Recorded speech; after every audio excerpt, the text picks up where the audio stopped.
Hello everyone and welcome. Today we are talking about part 2 of our SOVCO USSR Armored Deck and kind of a deck discussion just all around about tanks and just Red 4 tanks as a whole. So we left off talking about the T-80 and I believe we are moving on to the T-72B and the T-72B1 and the comparison between the two. So if you look at the two, they're very similar to the T64BV1 and the T64BV, as you're paying for the second model, the later model, the T72B and the BV, for the HEGM. Now, the BV actually has one more AP than the T64BV1, which is pretty interesting in that fact because not only you're paying for the HEGM, you're paying for one more AP, which is a way to balance these tanks. I feel like. I think it could be interesting to give the T72B the same role as the T64BV. Giving the T72B one more AP would kind of give it a little bit reason to a little bit of a more reason to take the B now currently, because everyone's taking the B1 because it's priced at a very reasonable price. It's cheaper and it's a good medium tank that I think USSR needed as a whole. So that could be a way to balance these tanks. And I think that would be the best way to do it, besides just maybe buffing the gun as a whole. Maybe buffing these guns' accuracy by 5% along with the 10-point price difference could be another way to influence people, taking these tanks in their deck. But yeah, I think we're just going to take the T72B1. I feel like it's a very good tank, and we can get 2 cards at Elite, which is pretty cost effective. And some people pointed out in the past video about if I was taking some of these tanks based on effectiveness, cost effectiveness, or just experience, with these tanks or stuff like that. So I guess I can kind of talk about that a little bit more now. So I think the T-80 is the prime example of a tank that you wouldn't really take in a normal deck because the accuracy is low, right? The accuracy is 40%, which is pretty low for 65 points. But here we can take it at Elite, so it gets that extra accuracy, and we can kind of use this tank to be our spearhead, our cheap tank that we can drive out to the sides and our flanks and cover some force and stuff like that. And has high accuracy with this veterancy. So usually you wouldn't see these tanks, you wouldn't see the T-80 specifically in these other general decks because you don't get the veterancy you do as in armor decks. Now the T72A is just priced effectively. I mean, it's no Leopard 1A5, but it's about the best we can get for Russia, so it's effective in what it does. It's price efficient, I believe, in somewhat way or form. So yeah, that's pretty much why we're taking some of these tanks, because they're cheap. You always like to have these cheap tanks, and the T-80 is a great tank that's cheap and has high accuracy when it's at Elite. So back to the T72B1, we're going to take 2 cards. Now, 2 cards of this I feel like is justified because this tank is a really great price. You're going to see a lot of these tanks, and especially in a team game, you're going to want to send maybe some of your teammates some of these tanks because you're going to need a good medium to work with. Maybe not. So next, I guess we're looking at these 100 point up to like 150 kind of. So if we kind of look here, we don't have that many options. We have the T64BV1, the BV, the T72B, the T72B, and 1989. So compare these tanks to Leopard, Challenger tanks, M1A1. These tanks aren't very good. The T64BV1 is in a very bad spot in terms of priced as a medium heavy. I guess that's how you call it, a medium heavy. And they're not very good. These the T72B and these models here are pretty bad, and there's no real reason to take these. To be honest with you, they're just not priced effectively, and they're definitely not really worth it. I mean, we can compare this to this tank, right? Oh, excuse me, wrong tank. We can compare the two, and it's. I mean, for the 5 points, maybe it's worth it, right? But if you compare this tank to like a Leopard 2A1 or like M1A1 or like a base Challenger, they're really just not effective for the price. I mean, they look good comparing to other Red 4 tanks at this price point, but comparing them to Blue 4 tanks is just really atrocious. And there's no real reason to take these, to be honest with you. They might be good in some certain situations, but you'd rather just save the points and buy a super heavy, because that's what SOVCO really has in a good spot is super heavy. So I guess we can skip these kind of cheap tanks, or excuse me, medium heavy tanks, because they're not that cost effective. I guess I can kind of look and show you guys the comparison between the two of these tanks here. So let's just compare these to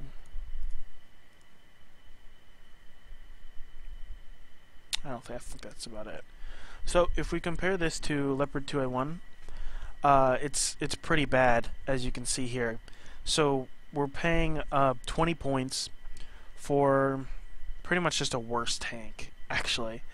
We're losing 2 frontal armor on the 2A1, but I mean, for 20 points, we're gaining so much. For you guys not really looking at the video, I'll go ahead and say the stats. So the Leopard 2A1 has 65% accuracy, 55% stabilizer, 18 AP, 3 HE, 9 rate of fire, and on the T-72B Object 1987, we're looking at 50% gun accuracy, 40% stabilizer, 18 AP, 4 HE, and 8 rounds per minute. And we're looking at 2 more frontal armor for the T-72. Same speed, but better. Same speed, and I guess same optics, medium optics. Armor's a little bit different. The T-72B has 2 more side armor and 1 more top armor. So pretty much we're just the Leopard 2A1 is just a really I guess underpriced tank for the price.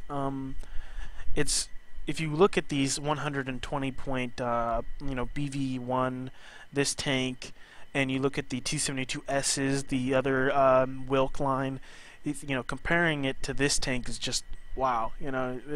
Why am I paying this premium amount of money when Germany has this 105 point tank that's miles better, and I'm paying 20 points less? So I guess we can compare. I guess just maybe this might not be the only one. If we compare to M1A1, there's not too much of a difference between the two, besides probably gun accuracy, I believe. So we'll compare. So the M1A1 has 15% more accuracy, 65 compared to the 50, 20% more stabilizer, 1 more AP, same rate of fire, has at 9, 1 less frontal armor, and 5 kilometers slower. It also has big size as well. So there's not much of a difference here, besides 15% gun accuracy, which I believe is pretty huge. 15% is probably about a 5-point price increase in comparison to these other tanks. The OBR does have 18 front armor, so that's 1 more frontal. But to be honest with you, the M1A1 has 19 AP, so it's really not that much of a difference. So as you can see, these tanks aren't really priced that great in comparison to Red 4 mediums. I guess we can look at I don't think Challenger is much of a problem, because there's a lot of downsides to Challengers. So we can compare the Mark 1 to the I guess BV1, and it's not that bad actually here. It's certainly probably the BV1's kind of better than the Challenger Mark 1 in some sense, but the Mark 1 has 60% accuracy, the BV1 has 55%. They both have the same accuracy stabilizer at 45%. The BV1 has 2 more AP at 19 compared to the Challenger 1's 17 AP. They both have 4 HE, and the Challenger has 2 less rounds per minute. Also, the Challenger has 2 more frontal armor, 2 more side armor, 2 more back armor, and 4 top armor. And it's 10 kilometers slower, and it also has big size. So the Challenger obviously has the better armor, kind of a weaker gun, which is fine. And it's kind of a weak tank, the Challenger is. It's you know, it's slow, but it has the better armor. But the AP on the gun is kind of low, you know. So I guess you could kind of compare the two, and they're kind of equal in some ways and form, because you know the 2 more AP on the BV1 and the 2 less, and then the rate of fire. So I think that's just one case of being the Challenger one being a little bit, you know, not too good for the price. You know, it does have 19 frontal armor, which is a lot of frontal armor if you look at it. That's almost super heavy for 115. So that's one thing going for it, but the gun's not too great. But you're paying for the armor pretty much. But I guess I can go back to making the deck. So after looking at all that, you know, if you run against any other tanks at this price, it's not really effective for you to, unless you're going against Challenger Mark 1s. So the Leopard 2A1, Leopard 2A4, and M1A1 and M1HA probably overshadow these guys pretty heavily in terms of just being effective. So there's no real reason to take these things. I could see taking the BV1 just because it's the better half of options we get. I don't really compare I guess I should kind of use the TDBV in a comparison. So if we look at the TDBV compared to the T64 BV1, we're seeing that it has 1 less AP, same frontal armor, same, or I guess 5 kilometers faster. Also has an ATGM. I mean, there's not much of a difference besides 1 AP, and you're also getting a ATGM. Also faster. So there's not much of a difference here. If we look at it, I mean, I could see taking the T80 BV because the ATGM is useful somewhat.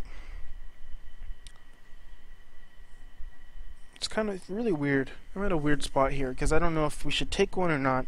Because I guess we can take one. I guess we can try out the T80 BV.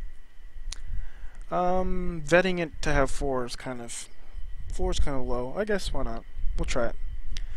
So next we'll move on to looking at the T80U. And I guess we can compare the T80U to the other OBR, the 1989. So the T80U has 10 more accuracy at 60 than the T72. It also has 10 more % on the stabilizer. Same AP at 20. Same HE at 4. The T80U has 1 more rounds per minute, sitting at 9, while the T72B has 8. The T80 is 5 kilometers faster, and it same optics, same size.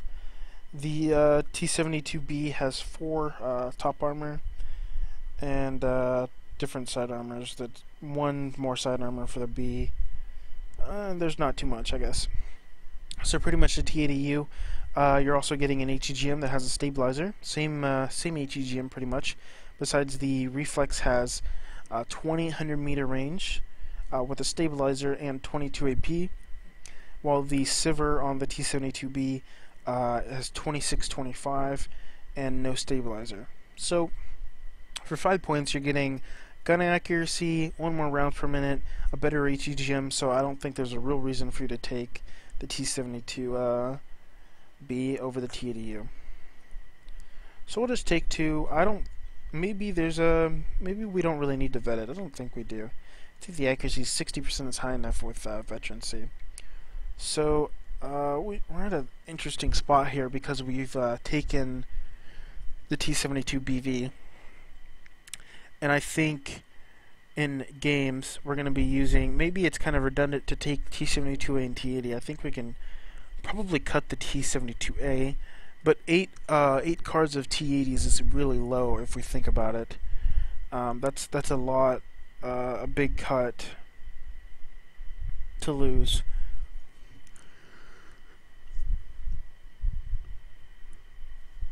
Because maybe we don't need to take 2 cards of T80s. I guess 1 card might be fine. Because we're going to be taking the T80UM, if I can find it. Yeah, oh jeez. Yeah, the T80UM, of course, and the T90S and the T72BU. Now, I guess this is where I can just kind of talk about super heavies as a whole. So we'll go to the armory and we'll look at super heavies. So I think the best costed super heavy in the game in terms of just being effective is the Leopard 2A5. Now, the reason I say this is that the 2A5 is just really good at everything, I guess, and it's priced at $170, which is super cheap. Let me get a drink of water real quick. So, if we look at the 2A5 in comparison to, I would say the T90. Let's just compare it to the UM, I guess. I guess that's the best comparison to make. So, if we compare the two, when you're paying anything above 160, you're in super heavy range. That's pretty much what you're considered as super heavy. So, when you're considered a super heavy, there's a certain categories you have to meet to be effective, and that is above 20 front armor, for sure. Gun that either has 22 or 23 AP, because that really matters against other super heavies. There are maps that you're almost always going to see another super heavy, and you're going to have to take that either a ATGM plane or a super heavy to kill it. Usually it's super heavy versus super heavy to to fight, and it's the best one win, kind of. And I guess that kind of switches when you have two super heavies, when you have maps like Bloody Ridge, and you're in the mid, and people usually buy 2 to 3 super heavies at the start, and then it just comes down to hitting your shots, positioning, and stuff like that. But if we look at the T80UM in comparison to the 2A5, they have pretty much an equal gun. The 2A5 has 5% more base accuracy at 70, 10% more stabilizer accuracy at 65, same rounds per minute at 9, at 23 AP as well. So that's not too bad. That's we're paying the Red Fort price. They don't have the good stabilizer, 5% accuracy. It's fun. We get an HEGM as well. Even though HEGMs aren't very effective in the current state and form, we do get one, so it's useful, and it kind of works as a deterrent in long-range situations. There's certain parts of maps that you might be able to abuse that 2,800 meter range. Maybe on like 38th parallel, floods, maps like those, you're gonna choose the UM because you have a great accuracy or a great range or HEGM. But one thing about the T80UM, it has 20 frontal armor, and that makes it not really competitive to other super heavies.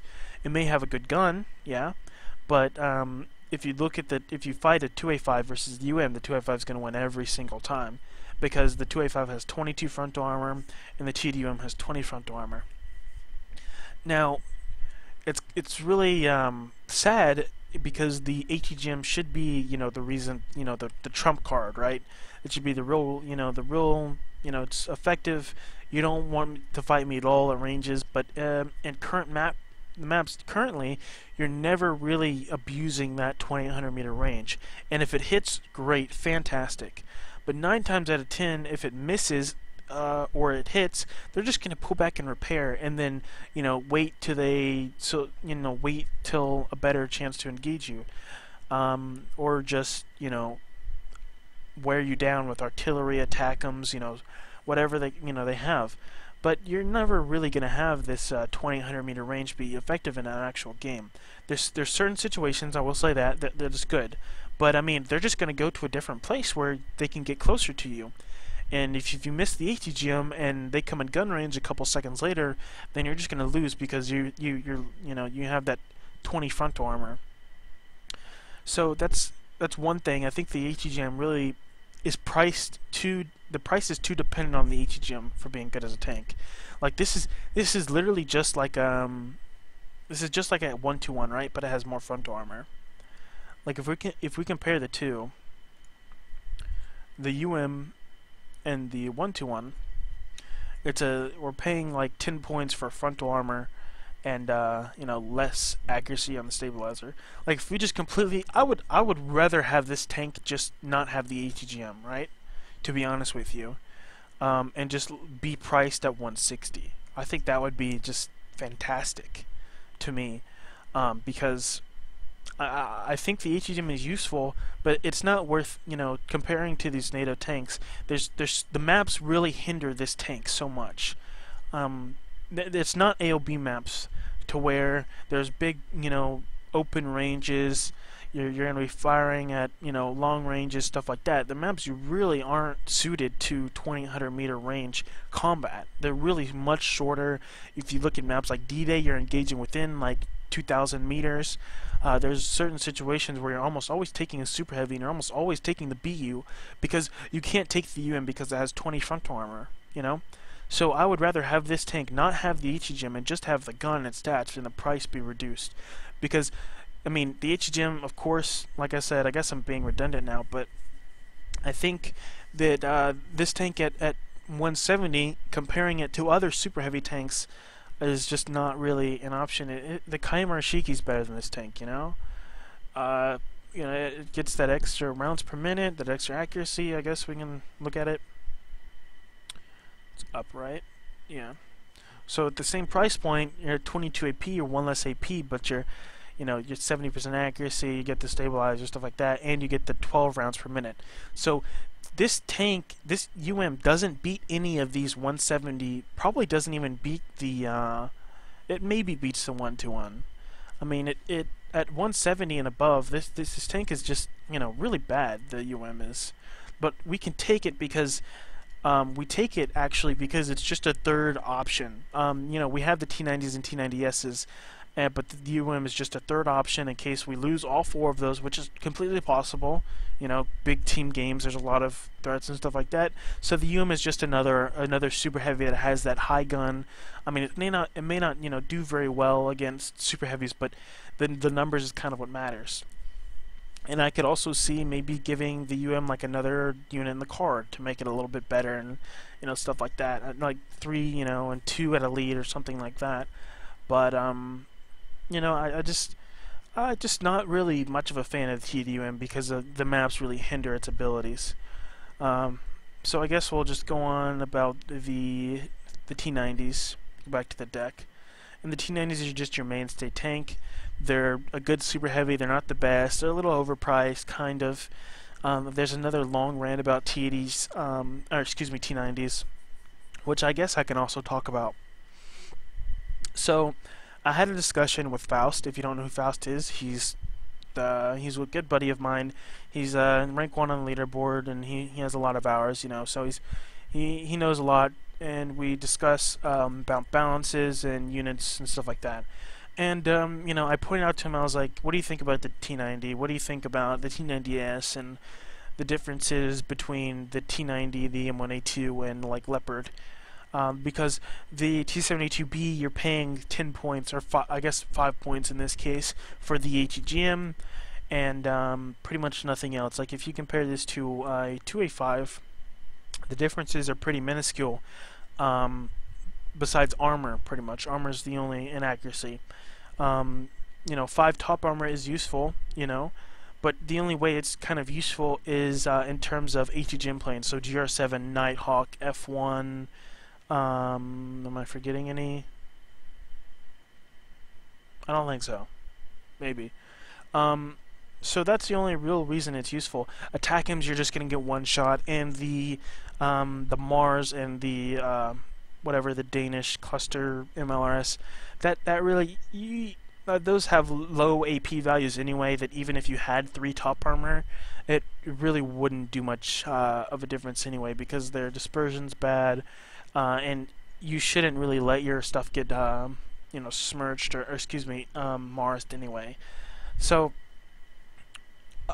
I guess if you count that, that's useful. So you're getting armor, like couple side armor, and getting top armor, and you're also getting medium size, right? The other tanks, all the NATO super heavy tanks are big. So if you don't know the difference between medium and big, Big, you get +5 accuracy when you shoot at something. And if you look at the AGS has small size, I believe. So you get -10% accuracy because it's very small, it's harder to hit, and big is easier to hit, as you can see. So that's a plus size, and he pointed that out to me, that you're pretty much shooting at 70% most of the time with the BU, which it doesn't really feel like it to me personally, because the BU just seems to miss 9 times out of 10, to me. A lot. It misses half. Not 9 times out of 10, but it misses about half. And I guess that's just RNG based. But I think that the BU is kind of in an interesting spot. Compared to the M1A2, it's not very good. The M1A2 has an extra 1 AP, which matters, and it also has 70% accuracy. So the BU's good, and again, I believe, just like the UM, it's kind of over-reliant on the HEGM to be good. I guess not as much, because it does have 22 front armor, but the HEGM is affected in the price, which is not great, right? I don't ever like HEGMs to be effective in the price if the HEGMs aren't worth anything, because in the current state of the game they're not really worth much unless you're at high vet, and I guess this is why it's priced, because if you take it in armored deck at high vet, it probably will hit most of the time, hopefully. But in non-armored decks it has again 50% base accuracy, so it's just a flip of a coin.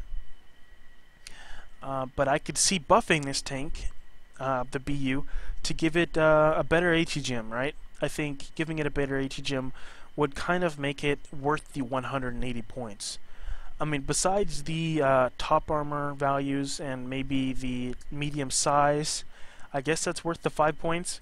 But I mean, what if we gave this a better HEGM? I mean, there's certain possibilities in HEGMs. There's the Invar, which I think would be very interesting in terms of having the 24 AP and being useful, firing at 200 meter range, or we could just give it the reflex, or excuse me, yeah, the reflex, which is 200 meter range.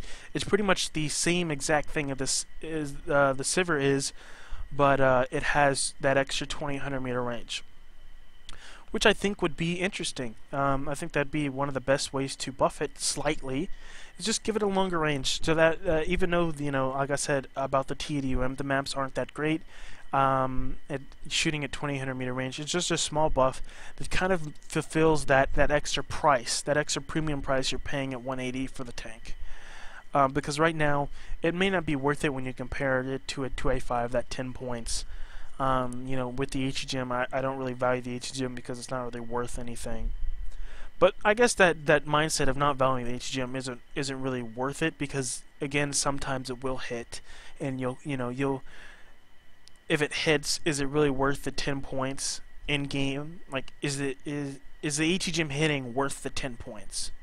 I guess is kind of the mindset you have to think about, and it's only going to do 1 damage in the first place to a super heavy, right? So, I guess you can kind of think about it in your own way, but that's kind of the way I feel. And I guess we can start moving on to the rest of the deck. Now that if I miss anything, if there's something I didn't point out or something I overlooked, please make a comment. Tell me, well, hey, Patton, this is kind of another way to look at it. You're wrong, kind of. Let me know, because I would like to kind of. I'm not the best at explaining my thoughts and feelings about why some things are bad and some things are kind of not priced correctly, and I guess we can move on. So the rest of the deck is pretty standardly easy. I mean, tank tab and the rest of the tab is, I guess tank is like the hardest, making the hardest decisions in terms of what you're going to take and the reasons why. So I guess the reasons why we're taking some of these tanks, we're taking the T-72A just to be, I guess it's kind of redundant taking the T-80 and T-72A, but there's not really the other option would be to take 2 cards of T-80Us. But I kind of like having 2 cheaply priced tanks. I like using T-80s a lot. You should definitely try them out if you haven't used them before, especially in armored. They're really great, and the T-72A also at vet is pretty at elite is pretty good. 2 cards of T-72B1s, because this is a really great medium tank that you're going to send to your buddies, that you're going to use yourself, and I definitely see you calling out more than 6 in a large team game. T80BV, this is a new kind of test tank. Feel free to not test this tank, but I feel like this is definitely worth testing because the stats aren't that bad. You're getting an HE as well, and you know, maybe this could be good. But again, if you compare the to NATO tanks at this price point and lower, it's not very good. But we're just testing it out. The TDU as just your kind of, again, a medium heavy tank. It's not a super heavy, but it is a heavy. So it can, you know, deal some damage. It's good, you know, to kill the NATO medium heavies that are at those 110, 120 price point range. And then we have the 3 cards of super heavies, the UM, of course, for when you run out of T90s and you have your, you know, your T90s. For just being, you know, super heavies that you're going to need to take anyway. So yeah, I hope I kind of explained the reasons on why I'm taking all these units, and they're all pretty much at elite or veteran. Well, of course they're going to be at veteran, but you know, taking the B1s at elite and taking the T80s at elite really make them a lot more effective versus the NATO or Red 4 tanks. Recon is pretty simple. We're going to get this nice BRM 1K. This is an exceptional recon. It's 50 points and it has some armor, so it's not going to die so easily. We can get a T55. This is just your cheap recon that you can kind of throw away if you need it. You get 12 of them, not too many, but you can still throw them away. Put them in front of your super heavy tanks so that HGMs will shoot at them, the tanks will shoot at them, and you'll kind of spot as you move, and then your super heavies will kind of shoot at the other tanks. I think that's a good way. I can show you guys in game kind of how it works a little bit more. Resvedka and the Ural, cheap. We're not going to use the Ural and anything else, so this is good for our 1 card. And having recon infantry that you can use is really important for armor decks, and especially in different parts of the map, Bloody Ridge being the most specific, is you're going to need these recon infantries to kind of scout in these bushes, maybe walk up to the other side of the bush, which you probably don't know what I'm talking about, so I'll have to show you guys in a game. And in MI2, for just being a cheap recon helo, you almost always want a cheap recon helo in your decks, and the MI2 is just 40 point cheap with very good optics. So, in Vehicle Tab is pretty interesting because you get some choices here between tank destroyers, and I guess I can talk a little bit about these tank destroyers, being the Norov and the, I guess these SUs. The Norov's okay. It's not that great. 13 AP for a tank destroyer is not anywhere good comparison to the other. I guess the Swedish one, the 35 point IKV something. 13 AP is really low. 12 rounds per minute is okay. Still not firing at 2275. 50% accuracy is okay, but it's all around not a very good tank. And there's no real situations where you need to, you know, buy one of these. They're not very useful, and they have low frontal armor, so they could die to autocannon. So there's no reason to take these. SU-122s, on the other hand, are definitely a lot better. 4 frontal armor, so it's not going to die to autocannons. It also has, you know, 122mm gun, shooting 5 HE, which is pretty huge. You can set these guys outside of towns, and they'll, you know, really hurt some infantry, especially if they jump out. If they're out in the open, they demolish infantry. And you can take them at 16 and, you know, get the extra vet. So I really like these tanks, and I think they're good at 15 points for just being great infantry killers and good fire support. So the BMPT is also a cool unit we can choose. It has 15 frontal armor. At 70 points, it's fairly cheap, the price of a TD. And comboing this BMPT with a TD running through a force is pretty sweet. So we can take these. There's no reason to not take them at vet, because if you use more than, I believe that says 6. Yeah, 6. I don't think you will use more than 6 BMPTs at the moment, currently in the state of the game. So yeah, 6 is perfectly fine. We don't need any flame tanks. They're good, they're okay supporting for towns, but that's what B5s are for, I guess, if you want to assault towns. No reason to get the Sturm. 20 AP isn't good enough, and you're not really going to be able to abuse this range. HEGM vehicles just aren't worth it. There's no reason to take this either when you can get the 121 or 122. And helos, we're not going to be helo spamming, helo cheesing, and we're just going to take the Mi-24 VP. It's got a good ball-mounted gun, I guess. Doesn't have the side gun, and it has 4 of these Kokon M's 22 AP. Just take 3 at vet, 100 points, fairly cheap, fairly good. So for plane tap, now plane tap is pretty simple, I guess. There's not too many choices when you have like MiG-27 just being the best bet in terms of being an HEGM killer. I could see taking 2 cards of HEGMs because you are playing Armored Deck. I could see you taking something like the 27M for being just your king of HEGMs, I guess. 1 second, I'm gonna get a drink here. And also, it's a good multi-roll with the 4 Vimples as well. So I could see taking that. Maybe in the future, I suggested a change for the SU-25T to ripple fire missiles. So maybe in the future you'll be wanting to take the SU-25T, which will be a cool thing to do. But you know, right now I think we're just fine with 1 card. Now, in terms of ASF, controlling the skies is kind of important for playing armored because you don't want your tanks to die. But right now, these ASFs aren't really, I guess the 27S isn't good enough, I guess, for the price. Neither is the Yak, because the Yak has such a low ammunition count in terms of missiles. If it misses 1 Vimple and hits the next, it still has to get in range to shoot the shorter range IR Vimple, or I guess not IR, but yeah. When we can take the MiG-25 PD to an elite, still being cheap, effective, and still, when you have 2 of them, you can still really fight head-to-head versus an enemy ASF. A expensive one, so like a Rafale, MiG-20, F-15C, Eurofighter, you know, Gripen, stuff like that. And these guys do pretty well.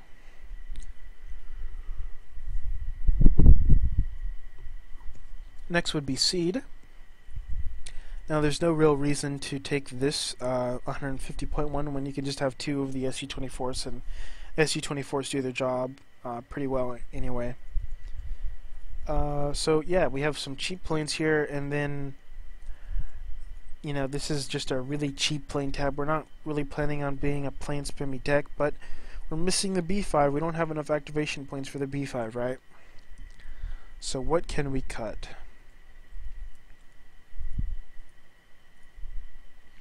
I think we can cut the peon. Just add a B5. I think that's the best bet. Cutting the peon means we have more access to our fob, and the peon, I mean, peon, I don't know how to really say it. It's okay, it's not that effective, and we can definitely, I think it's going to be, the B5 is going to be a lot better in most situations than the artillery will be. So, if we look at the deck as a whole, I think the deck is really strong. We have our cheap infantry to kind of run through forests, and cheap transports, and then we have better infantry vetted BMP3s, which are going to be a good IFE APC to support our town pushes, stuff like that. Shoot at long ranges with the gun, and also use the HEGM in certain situations on like paddy fields and stuff like that. Conquerors to just put in towns, Iglas also to put in towns to guard flanks, and Sappers to kind of help fight battles in forests and in towns. Now, I could see upvetting these guys, but in team games you might use 6 of them, I think. So maybe not worth upvetting them, because going to 4 is pretty hard. So in support tab, we have our 3 Tunguskas, just being a great all-around AA piece.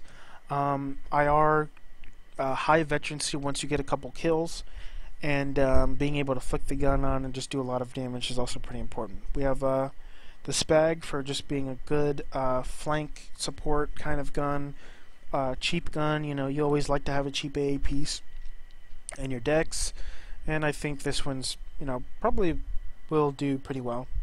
Upvetted books. Now I could see trying to fit another card of books here. I could see just deleting this and getting another card of upvetted books, but which could be a possibility. You know, I could see doing that, right? But I think maybe in a couple of games we could see, you know, maybe deleting this, adding a book to the maybe, you know, combat, you know, heavy plane spam, which in team games there is a lot of planes, so I could see that, yeah. But right now we just have 3 at vet, and you know, micro these of course because you only have 3 of them, and just getting a battery of 2 is going to be really great.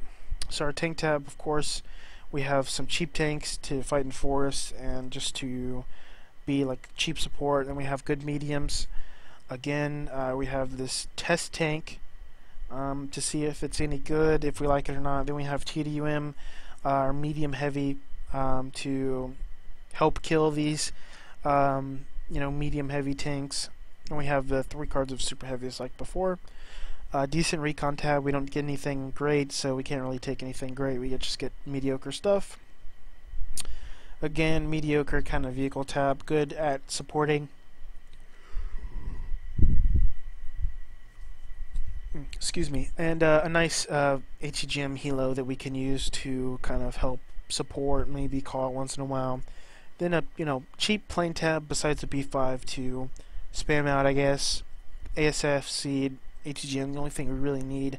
And then a B5 to help support our team, and if we need it, call it out on our sector as well. So, yeah, I hope that covered everything, guys. I hope you guys enjoyed this video. I'll post the deck code, and if you guys, again, want the skins, I have a couple skin mods that I can't release publicly. They're private skin mods, so I'll post the link of the skins that I have in the index on the forums in the description, so you guys can see that. And I hope you guys enjoyed this video. It's a pretty long part 2, but I went over a lot of important things and my feelings about some of the upper priced units. You know, the medium heavy 120 point tanks, and then the super heavy T80 and T90 line. So I think this deck is great. Feel free to try it out with some teams. This deck might not work too well in a 2v2, but 3v3 and 4v4, that's where this deck really shines. So I hope you guys enjoy. Test this out, make your other iterations as well. Maybe there's some tanks that you really like that I didn't put up. Maybe there's units or something that I didn't put up that you also really like. And feel free to comment below and say, you know, here's why I took this, because if you compare this to this and this, I'd really like to see you guys' feedback. So I really hope you enjoyed this video, and I'll catch you guys in the next one.